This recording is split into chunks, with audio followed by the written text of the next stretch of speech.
Assalamu alaikum wa rahmatullahi wa barakatuh. My name is Carl Ferguson, but when I entered Islam, there's Khalil Ferguson, his friend, or think friend of Allah. I'm not completely 100% sure. And I think it's important to give dawah because basically I don't want to be held accountable on the Day of Judgment for not giving it. And it's like if you could save somebody from dying, maybe you don't even know them that well, but you might feel it that you don't want someone else to suffer. Yeah. If, for example, if I knew someone would die from eating a plant on the floor, I wouldn't want them to die even if I didn't like them.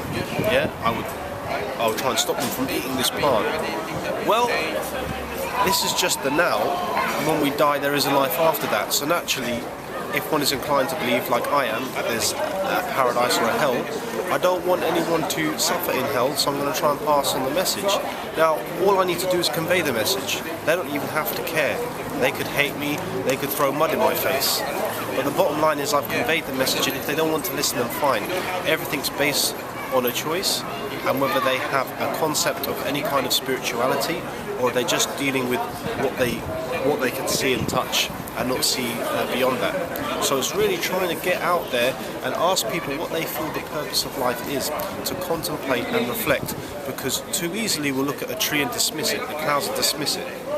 Or be in a situation where we're amazed by science and we look at David Attenborough and everything else, and they complement the wonders of the world well, but then they destroy themselves by bringing on the theory of evolution and all these other things.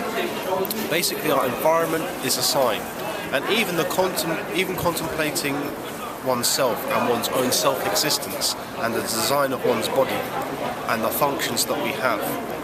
In these are signs, and when you become better connected with this, giving dawah and trying to let people know that there is a God, that this is, the severity of life and, living.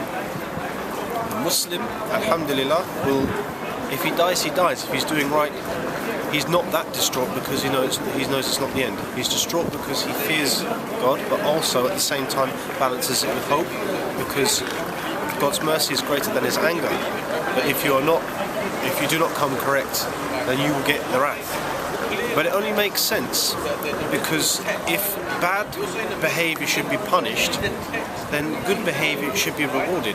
But even if we were to never get anything, God is still worthy of our worship, because without him we wouldn't have family, we wouldn't have life, we wouldn't have breath, we wouldn't even have the sight for seeing, the thought for thinking, the mouth for tasting. We'll say, oh, but we made the donuts ourselves, or we made the pizza. Well, where did you get that from? Where did it come from? You know what I mean? And that's my angle on it. There are so many angles, but this is my angle on it. Take care.